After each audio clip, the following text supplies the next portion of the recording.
Mga kapuso, sa puntong ito, makakapanayam natin live ang ina ng isa po sa mga biktima na si Cathy. Siya po si Ginang Julita Malabuyok. Mrs. Malabuyok, magandang hapon. 10 po na aking makasama sa programa itong uli. Nakikiramay po kami. Una-una, ma'am, nagpaalam po ba itong anak ninyo, pati na ho yung mga kaibigan niya sa inyo na sila po ay magsiswimming? Wala po, wala pong sinasabi. Basta nabigla na lang po ako na sila ay pumunta po doon. Nalaman ko na lang po doon sa anak kong isa na nalulunod daw po yung tatlo. Kailan niyo po siya huling nakita o nakausap dito po sa inyong Ano bahay? po, Martes po. Martes po ng tanghali, nakain po kami. Yun po, yung pagkakain po noon, naligo po siya. Pagkaligo niya, umalis na siya sa bahay. Hindi ko na namalayan kung nasa po nagpunta. Apo. Mrs. Si Cathy po ba ay marunong lumangoy o Hindi yung mga po. kaibigan niya? Hindi rin po. Madalas po ba silang pumunta o magkayayaan kung saan man? Hindi po, ngayon lang po nila naisipang pumunta doon. Aha. Ay, ito daw, fish pond ay malayo ho rito sa inyong lugar. Ano ho? Opo. At sinasabing private property. Ewan ko po, ngayon ko lang po na ano po yung lugar na yun eh. Aha. Sino po ang nagatid na lamang sa inyo ng balita dito ho sa Yung anak ko insidente pong ninyo? lalaki. Aha. Yung ano po, sabing tinuro niya sa akin, sinamahan niya po ako.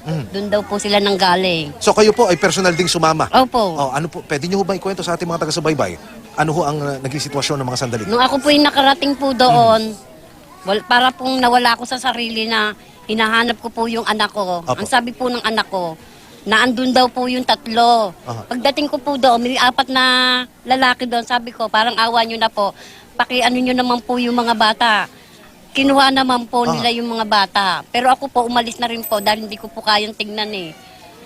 Naroon pa ho kayo nung naiahon ho? ang Hindi katawan ng ho, bata? yung isang bata lang ho, yung sinabi nilang, eto na ho yung isa, naahon ako, umalis na po ako kasi po nangangatal na talagang katawan ko eh. Sa pagkakaalam nyo, naisugod pa po ba sa pinakamalapit na pagamutan yung tatlong magkakaibigan? Opo, dinala daw po sa community, pero hindi na din po umabot. Hindi na rin ho kayo nagpunta Hindi tungo po na ako nagpunta, nagpaiunan na po ako sa bahay. Ang nagpunta na lang po doon yung anak ko at saka yung pamangking ko po. Sumama po sa ospital. Kamusta po kayo? Kamusta po ang pamilya? Alam ko pong masaklap yung pangyayari. Paano nyo ho? Ano pong masasabi ninyo? Wala ho eh. Yung disgrasya eh. Talaga hong ganun eh. Hindi ko naman kagustuhan mawala yung anak ko. Tinanggap ko na lang po wala din naman po akong magagawa eh. Kayo ho ba'y dumulog sa kapulisan para ho magpa-imbestiga o idulog itong pangyayari, yung insidente ho sa inyong anak? Hindi po. Kayo ho ba'y maghahain pa ng kaukulang complaint ho kung sakali? Hindi na po aksidente naman po nangyari eh. Hindi din naman po namin pare-parang may gusto niyan po sa akin na lang po mailibing na lang po ng maayos. Okay na lang po sa akin yun. Ginang Malabuyok, meron ho ba kayong gustong ma-share sa ating mga kababayan tungkol dito sa pangyayari na ito na maaari hong kapulutan ng aral ang ating mga kababayan? Sana po ang mga magulang. Ako naman hindi rin nagkulang sa mga anak ko. Konting mawala lang ang anak ko, hinahanap ko talaga kahit antok na antok ako. Pero sa pagkakataon na to, doble nyo na lang ang ingat.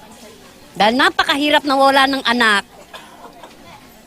Yun na lang po. Mga kapuso, si Ginang Julita Malabuyok, siya po yung ina ni Cathy. Muli po ang pakikiramay. 10 po ng aming makasama sa programang ito. Maraming salamat po sa oras na ilaan niyo.